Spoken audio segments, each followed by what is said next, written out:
Hello and welcome to the T3 Handicapping YouTube channel. I am Chris from T3 Handicapping. Thank you for joining us here tonight. We are going over the Santa Anita card for Friday 1/21. We're going to do this in kind of lightning round fashion, just go really quickly. If you have any plays at Santa Anita that you like for Friday's card, go ahead and just post them down below. If you are new to the channel, please make sure that you like and subscribe. We greatly appreciate that. Let's go ahead and take a look. First of all, you can access all of our stuff, t3handicapping.weebly.com. As I mentioned in my previous video, starting in early February, that is going to be any selections that we post are going to be free to everyone. We are no longer charging for memberships.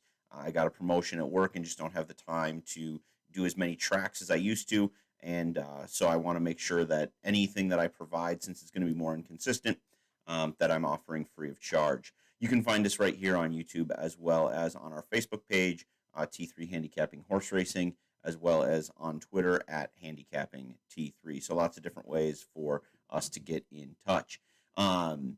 With that, let's jump into Santa Anita. I was going to do Gulfstream, but it looks like it's going to be pretty much a wash the next couple of days.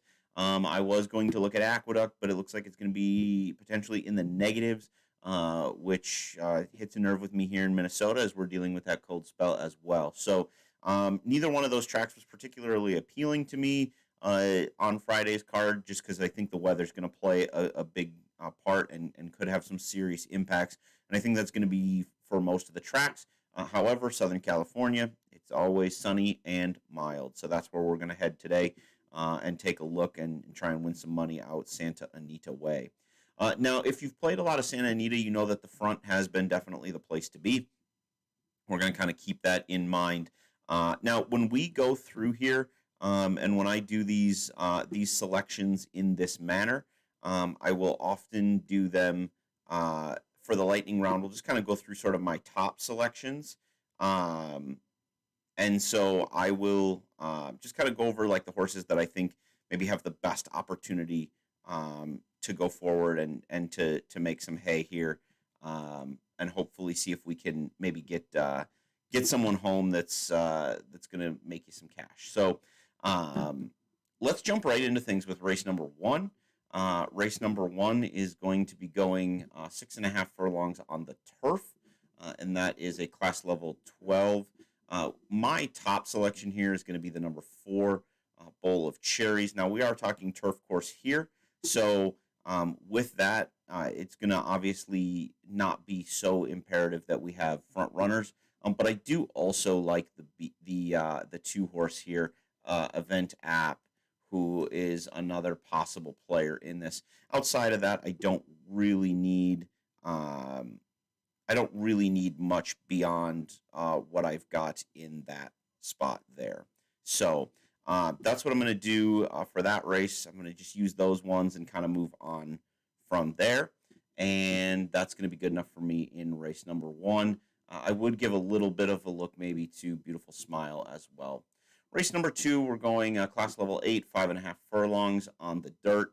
And for me, this one, Saul's Call is an interesting favorite, but when I look at my metrics, I see a lot of other possibilities, and I definitely am going to be much more in favor of the 4.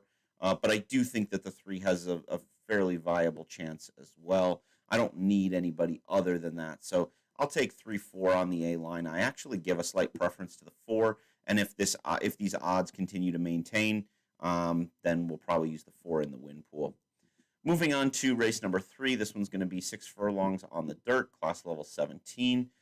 This one to me is challenging because you have lightly raced horses. It says it's going to be a slow pace. I know better than that, and so I'm going to go here. My top selection is number 3. I think the 3 is the most likely winner in this race. But where I really struggle is these horses don't really have defined run styles yet. And so I always like in this spot to think about who could potentially jump up.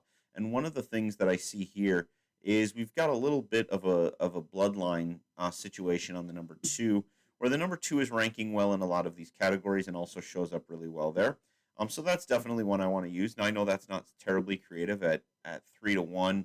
basically co-second choice, but I've also got the co-sixth choice in Life in Paradise, or co-fifth choice, I should say, in Life in Paradise. So between those two, I think I have what I need.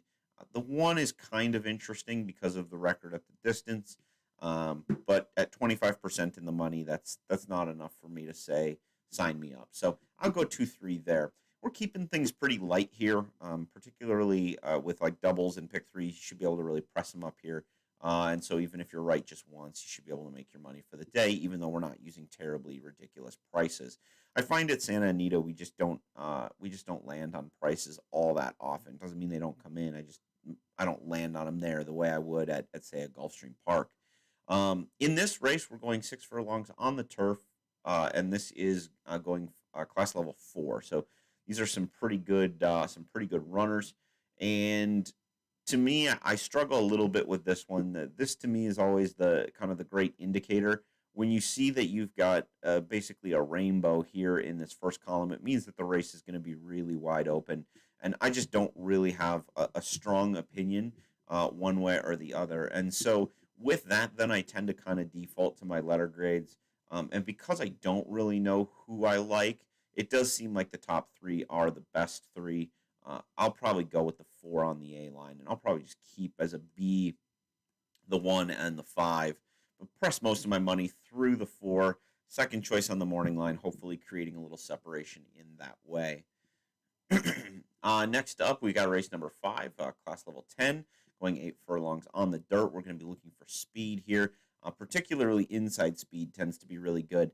And this is a situation where the 3 actually shows a good amount of early pace, as does the 4.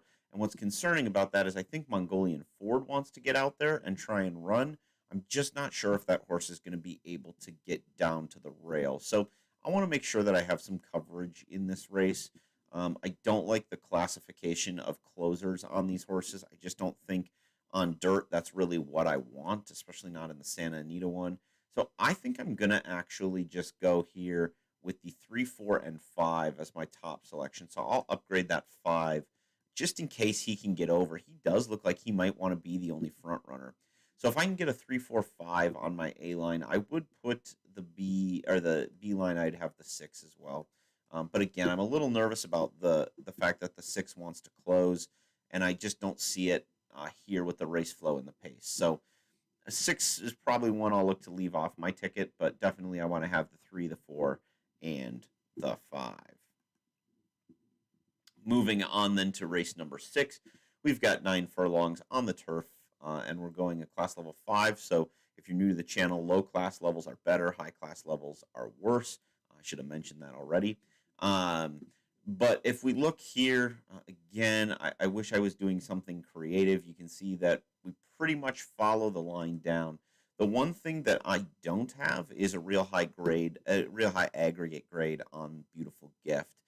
Now, that doesn't mean Beautiful Gift isn't without a shot. Certainly is going to be relatively near the pace, is going to have decent race flow, record at the distance. There's a lot of places where this horse does factor in, but I'm going to try and take a stand against that one today and hope that I can beat it with the number 2, Tony Ann. If I were going to add some B's to the race, I would look to take some off the pace types with the 5, the 4, and the 3. I don't think when you're 4 deep in a 6-horse race that you can even look to add the 1. And in fact, as I'm even looking through this, I would probably even think about maybe getting rid of the 4, just because again I don't think that run style is necessarily ideal. Even on the turf, it's a short turf race. Get me a horse that's near the front. I know this one will be relatively there, but isn't getting there in the late stages. So I'll take the 3 if that's going to happen. And that's kind of where I stand. But it's a tough situation because you're dealing with a lot of short fields here. This race number 7 is going 8.5 furlongs on the dirt. It's class level 11. Looks to be a slow pace, but you just basically have a bunch of inexperienced runners here. The 3 makes sense, but I'm going to take the 2 as sort of my other option here. So I would go 2, 3. I know Karakok is the other one that's got a lot of interest here. Certainly, tied for the top bloodline. has, solid form numbers and jockey trainer as well. This is a first-time starter that's going to be coming out, and in theory looks like, based on the morning line, the word is out that this one's good. If this one's getting just absolutely pounded at the window, I may change course, just because then that tells me that the word is out and this one has some talent. So always something to be mindful of when you're dealing with those types of situations. Our final race here then is going to be race number 8. It's going 8 furlongs on the turf. A nice healthy dose of turf racing. Class level number 9. And we've got a situation here. I've got Badger Kitten as my top selection. It is a closing type, but this is a long turf race. And so I don't mind having closers in this spot. I just don't think it's as big of a deal here as it would be somewhere else. I do want to make sure that I have Keep Your Coil at 15-1. That's just a price that makes sense to me, and is one that if I can get that home, I'm going to be real happy. Other ones that I think are interesting here, I mean, obviously Pistachio Princess is one, but that one's 5-2. It factors everywhere. I'm just not sure how deep you can go using 5-2 shots. I'm not sure this is the place to do that. I think if I were going to go any deeper than this, I would start looking at the number 4, and that's Cheerful Charm. You've got this pace number of 100, which is well off of what the 5 should run, but you do have the best of race flow, and especially on these turf ones, I think understanding where the best running of the race is going to happen is important. And so I would probably upgrade that 4 to a B line, even though it's rated a C here. That's just on aggregate numbers. I think this one has a chance to really outperform the odds. So that's kind of where I see the card at Santa Anita on Friday. Admittedly, this isn't where most of my wagering dollar goes throughout. So if you have a more nuanced approach to Santa Anita, by all means, make sure that you incorporate that in to your handicapping and to your wagering as well. And again, if you are a handicapping expert at Santa Anita, you have some strong plays, go ahead and put them down in the comments of the chat or the comments of the video, so that we can share that with the T3 Nation. So thank you for your continued support of T3 Handicapping. If you want to check us out, you can find us on Facebook, YouTube, Twitter, on our website, and then you can also read articles for the upcoming weekend for Oaklawn, Gulfstream, and the fairgrounds on Saturday as well. Big stakes races from all of those places. You can read those articles on bettingnews.com under the horse racing news. So with that, good luck on all of your Friday plays and cash those tickets.